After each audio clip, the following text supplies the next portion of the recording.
Al Simmons was a very brave man who worked for the government. He was very good at his job, but his boss, Jason Wynn, grew tired of Al and his questions during missions. One day, his boss intentionally sent him on a mission and Al was killed. And the rest, as they say, is history. Okay, maybe that's a little oversimplified, but don't worry, we'll break it down. What we're about to do here today is a quick yet comprehensive explanation of the stuff that happens to Spawn in the Spawn comics. We'll explain some of the Spawn's universe, and of course there's a stupid amount of stuff that happens here, but whatever, we're gonna breeze through it and give you the skinny. Starting from the beginning, a demon named Malboja is born in the year 68,000 BC. Fast forward to 69,992 years later, and a guy makes a deal with the demon in hell. But before we proceed from here, let us go over how we got to this point in the first place. The guy we're talking about is our boy, Al Simmons. He was born in Detroit and has quite a colorful career over his short life on the planet. We're talking about Marine Corps, Lieutenant Colonel, Secret Service agent, and CIA cover-up superstar. In simpler terms, let's just say he was carrying out all sorts of dirty work for the government. In the CIA, he worked under a guy named Jason Wynn, but he hated him and wanted to quit. Well, after he starts asking Jason too many unnecessary questions about the job he was doing, Jason kills him during the mission, or at least executes the order. He ends up in hell, and this is where he strikes a deal with Malboja. In exchange for becoming a Hellspawn, he'll get to go back and say a final goodbye to his wife Wanda. He just really wanted to see his wife Wanda again. As for what exactly is a Hellspawn, it's like becoming a citizen of hell, but in this context. It's like becoming a part of Malboja's army. After sealing the deal, he's reborn as Spawn and lands back on Earth with the Clown. And Clown is a demon who will be watching over him, and he's nasty. It doesn't take him long to catch up on his lost time and discover that 5 long years has passed since his death, and things have changed since then. He checks in on his wife and realizes that she has married his best friend Terry Fitzgerald, and they also have a daughter. Her name is Cyan.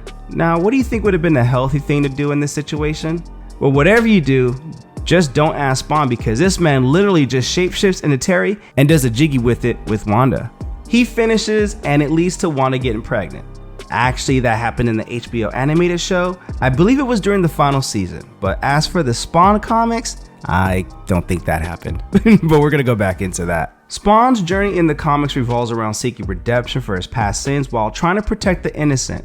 His powers include superhuman strength, speed, and the ability to manipulate necroplasm, a dark energy that allows him to shapeshift and spawn weapons. The comics explore dark and mature themes, delving into complex storytelling that tackles topics like vengeance, corruption, and the battle between heaven and hell. Spawn's struggle between his demonic origins and his humanity adds depth to the character, and it makes the story more interesting in my personal opinion. Spawn sticks around on Earth and does good things like tackling street gangs and stopping organized crime. He also deals with the child predator, Billy Kincaid. Oh, hell no!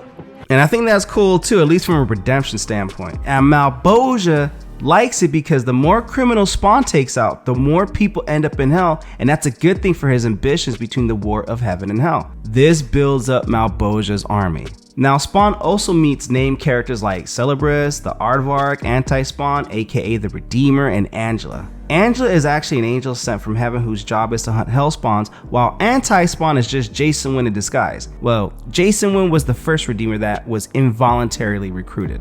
Spawn fortunately survives Anti-Spawn, aka the Redeemer's attacks, and goes on to become friends with some homeless people, especially an old bum named Cagliostro, and then claims the alleys of Rat City as his territory. All is good in the Rat City hood. This is also where the Spawn and Batman crossover happens, but for this video, we're gonna stick to the actual Spawn storyline. There's a quick mini arc where Spawn is teleported to heaven and has to go under trial, but chaos ensues and he flees to hell with Angela. This takes place in the Angela comic book series. They get close to each other, then once again Spawn returns to Earth. He finds himself in Alabama at first, goes on to fight with some of the KKK, and eventually makes his way back to New York City. He has a confrontation with another Redeemer, but not Jason Wynn. This one is Phil Temper. Redeemers are basically heaven's answers to Hellspawn.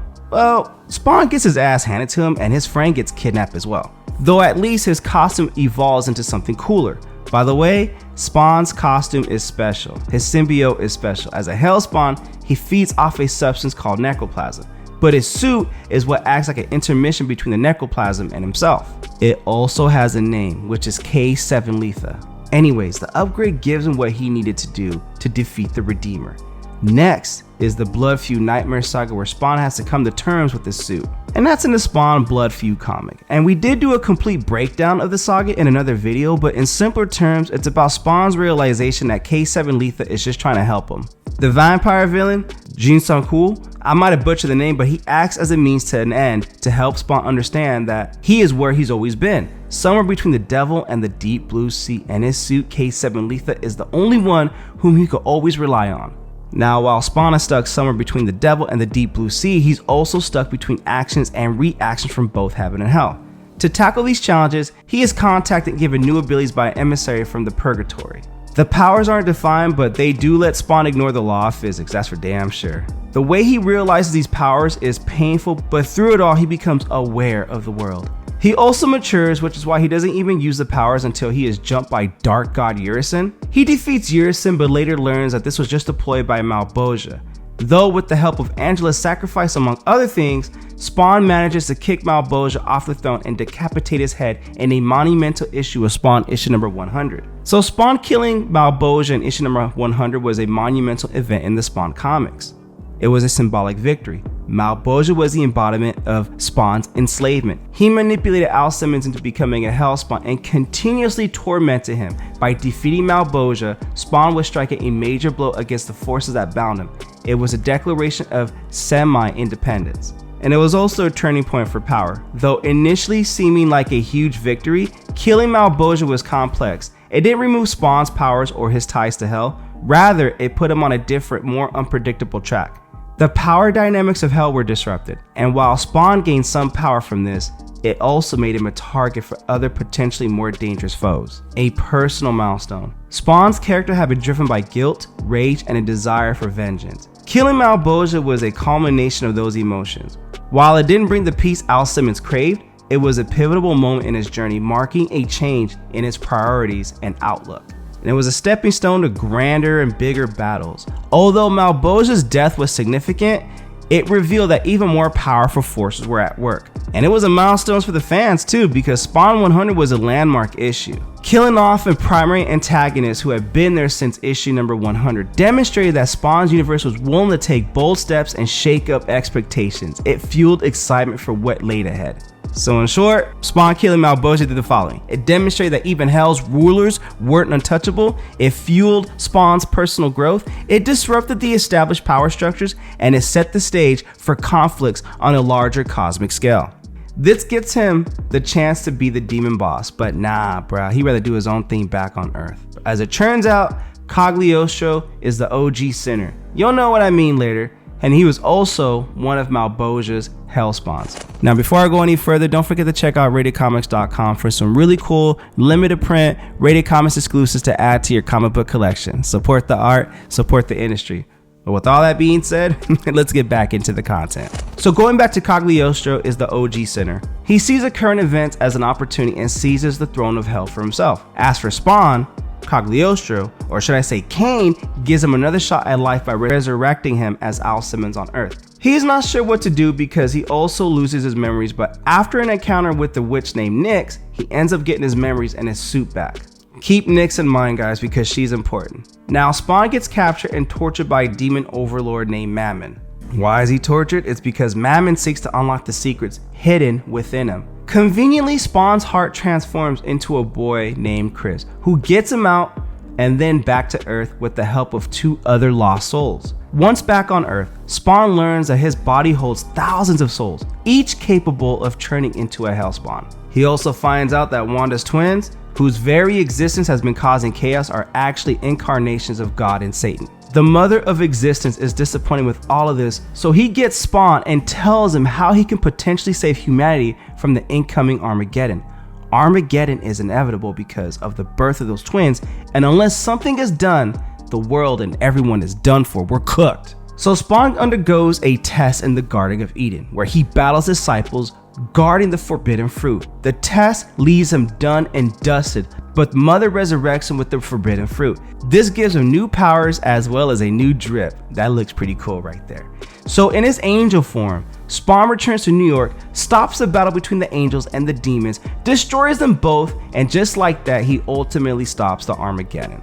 So with the power given to him by Mother, Spawn became theoretically invincible and stopped the ambitions of both heaven and hell. He also uses omnipotent abilities granted to him by Mother to reshape Earth and revive everyone. Finally, he asks Mother to make him Al Simmons again so that he could return back to the life he was supposed to have. And this is good news because he can now be Wanda's husband and Cyan's father. But it seems he is not ready to be human again. The memories from when he caused his wife's miscarriage haunt him. He struggles with his humanity and chooses to revert back to his role as Spawn. Once again, he returns to his throne in the alleys of Rat City. Not the throne of hell, okay? Don't get that confused. Next, there is some trouble with Zara, the Queen of Zeraphim, who was relevant in the Armageddon storyline, returns and tries to possess Nyx. But things work out and Nyx goes back to being good friends with Spawn. Following this, we are soon going to learn more about Simmons' family. So, two freelance demons named Ab and Zan create a hell house where you can pull up and confront your darkest sins. Though it's also a marketing scam because those demons feed off the guilt of the visitors. Heck, they even intensify the guilt. Of course, Spawn visits to cope with his past and what he has done to Wanda, but the guilt is too much after all. Spawn gets overcome by it and is about to be consumed by a sin eater when fortunately Nyx pulls up and frees him. Now there's a woman and a minister also stuck in these guilt traps. Well, what do you know? The minister turns out to be Spawn's brother, Richard. Wait, this is trippy. What's going on here? As it turns out, Mammon, the demon, influenced their childhood. He was disguised as Mr. Malefic, and he is one of those who encouraged Al to do things like harm animals and himself. He made sure to groom Al for a life lacking in empathy. As for his brother Richard, Mr. Malefic led him down the dark and horrible path of drug abuse. And as for why Richards is feeling guilty, it's because he killed his drug dealer in a drug-fueled incident. Al saves his brother from getting consumed, and then it is revealed that Mammon is also responsible for the estrangement they have experienced from their parents. Believe it or not, when Spawn looks into it, he finds out that his mother actually conspired with Mammon to create him. His father was devastated but unable to do anything. Still, why did his mother chose his father to do the deed? As Al Simmons' father reveals by handing him a family journal, it's because of their special lineage. Now, speaking of the family journal, there's a story about Spawn's great-grandfather, Henry Simmons. It's from when he escaped from a war and was going to be lynched alongside an innocent man who had been falsely accused of murdering his family. Mammon offered them a deal, but only the other guy accepted.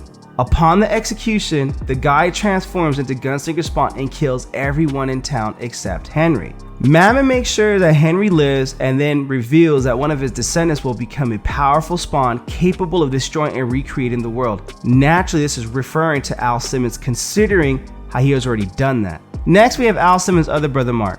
He is a lead detective in a case involving the gruesome death of a teenage comic book artist. Spawn and Nyx see the broadcast on the television and conclude that Mammon must be involved. Conveniently, just as Al and Nyx leave to go help Mark with the case, Mammon enters the house with the vampiric individual covered in a cloak. The vampire starts sucking the blood out of Spawn's father. Spawn, on the other hand, is unable to save the life of the next victim. This causes him to doubt himself. If he can't even save a few people, does the world even need him? The culprit in question is a sidekick named Erskine. Spawn knows that Mammon is the one pulling all the strings, and sure enough, Mammon himself appears and reveals that yes, he was the one that taught Erskine how to use his powers. Mammon's sudden arrival also allows Erskine to commit his final murder, and having finished the job, he chooses to commit and die himself.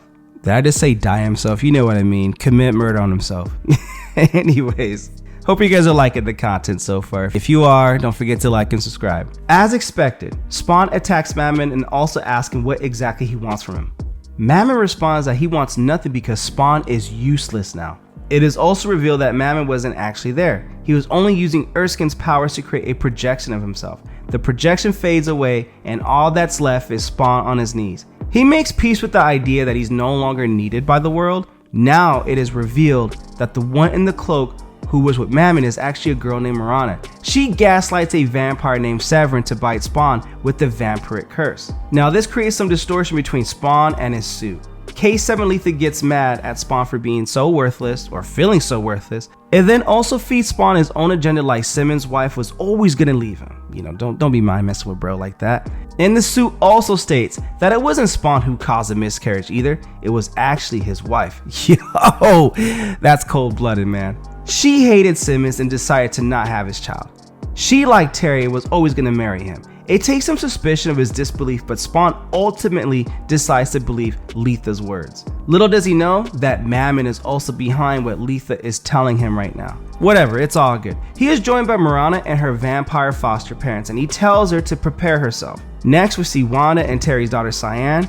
She has been having horrible visions where Spawn pulls up as a savior, but now she is afraid. She is afraid that when Spawn appears again, he'll murder someone close to her. Well, Spawn does show up. She opens the door and he is right there in front of her. Cyan doesn't hold back. She stabs him with the mystical knife. Just like that, she sends him straight to the memory lane. Al Simmons finds himself in a world based on his memories with Wanda. He talks to her about how he just can't move on. She asks that if she forgives him for the miscarriage, will he be able to move on?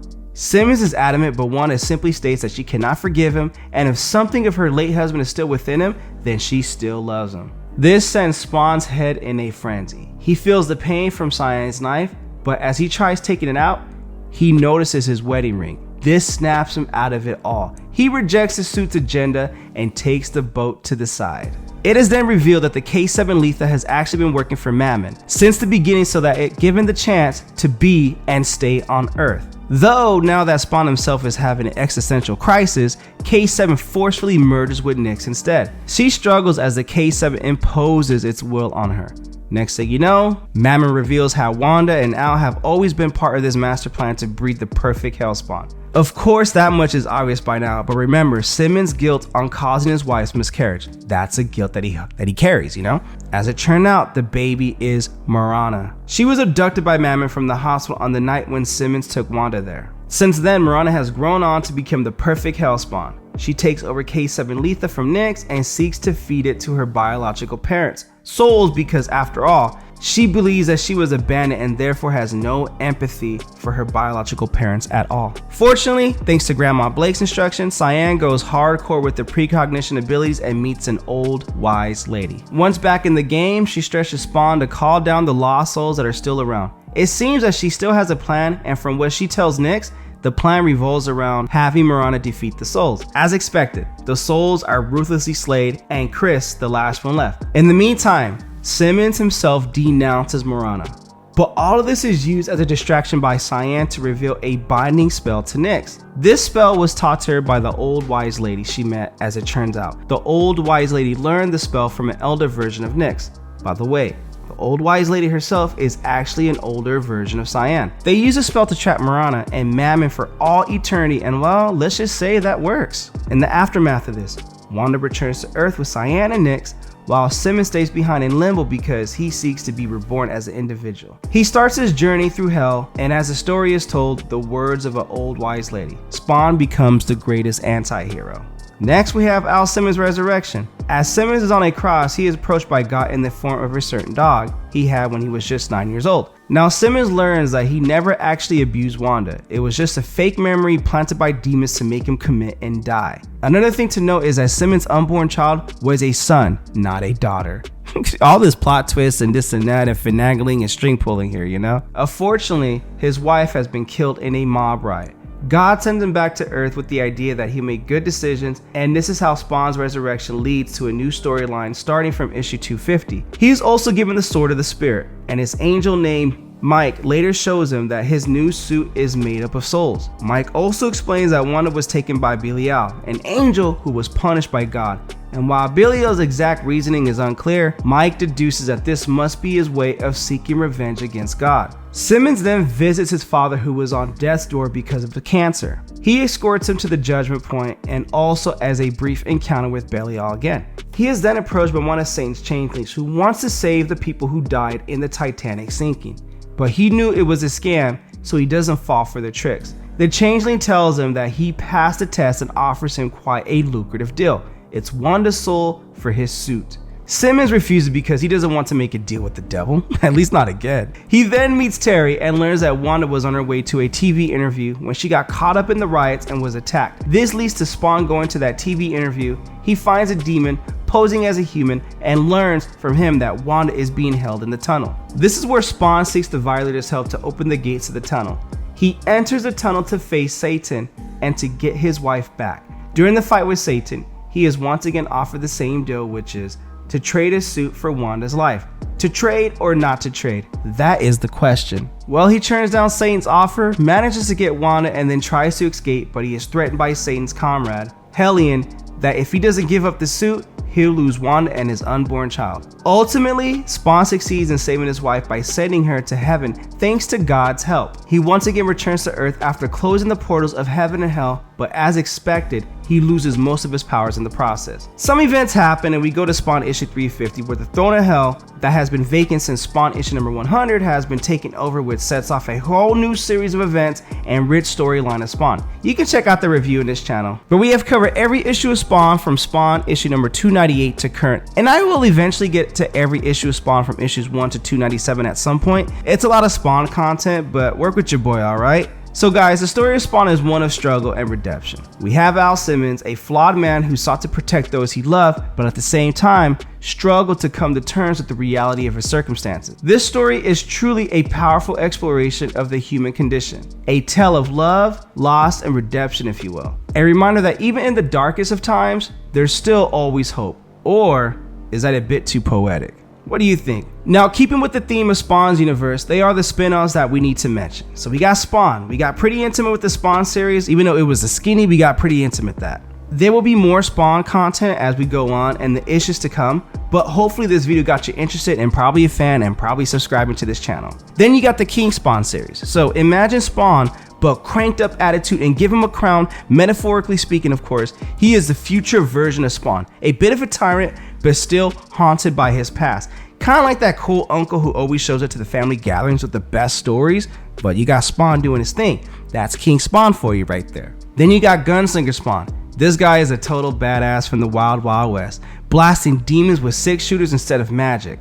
I mean, he does use magic, but he goes Wild Wild West on them more often than not. He's been thrown into the future and is trying to get back home, like a cowboy lost in a time machine or something like that. And then we got the Scorch, where things get interesting. It's like the Avengers, but everyone's a Hellspawn. I mean, of course they are. They're all Hellspawns. They're a team protecting the world from evil that no single Hellspawn can destroy. Even though they might not always get along, they still got to do the damn thing. Think of them as a dysfunctional family of superheroes with some serious anger issues. All these characters and Spawn spin-offs mentioned are connected, but the timelines can get a little bit murky and messy.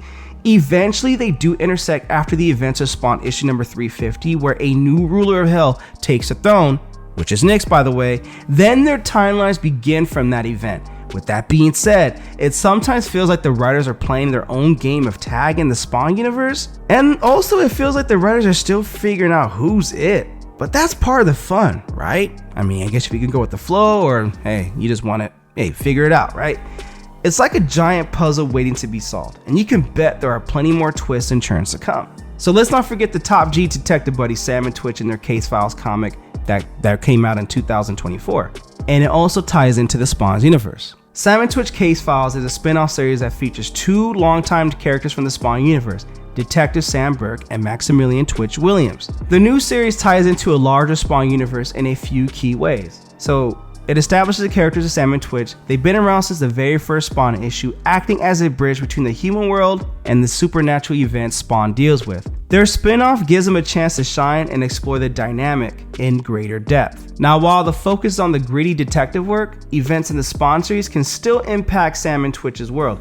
They might encounter cases with supernatural elements or have to deal with the fallout of Spawn's actions. And it's the New You initiative. This series is part of a larger push by Todd McFarlane to expand the Spawn universe, offering different genres and entry points for new readers. In short, Sam and Twitch Case Files is a great way to experience the Spawn universe from a new perspective. While it's a more grounded crime thriller, it still has ties to the main series, offering a fresh take on a familiar world. As for Rat City, which is like the Spawn 2099 or Batman Beyond of Spawn comics, Rat City is a spin-off series set in the Spawn universe, but with a twist. It takes place nearly a century into the future, in a dystopian cyberpunk world ravaged by corruption and inequality. While the futuristic setting is a departure, several key elements connected to the larger Spawn mythology. You got the Al Simmons impact. So the story revolves around a new Hellspawn, Peter Cairn, whose transformation is linked as an act by the original Spawn, Al Simmons, and this is talking about what Spawn did in Spawn issue 300 or 301, that event right there, that necroplasmic event. This event suggests that even in the future, Al's actions have far-reaching consequences. And Rat City explores familiar Spawn themes like loss, survival, and the struggle between good and evil, but in a new sci-fi context. This makes it both a fresh take and a continuation of the overarching narrative. Now, while the setting is different, Rat City still exists within the same universe as the main Spawn series. This opens up to the possibility of crossovers or references to events and characters from the original comics. And also, Rat City expands the Spawn's universe by introducing new characters and exploring how Hell Spawns might manifest in a futuristic setting. This adds depth and complexity to the lore, while also appealing to a wider audience with its sci-fi elements. Anyways, I think I covered it all in this video, at least given the time that this video was recorded and released. But what you guys think of the video, comment below, let me know. And also, this video is sponsored by coffee, so if you'd like to buy your boy a cup of coffee, link in description or donate to the super thanks. But the greatest compliment you guys can do is by liking this video and subscribing to RatedComics YouTube channel. Thank you again for watching. Until next time.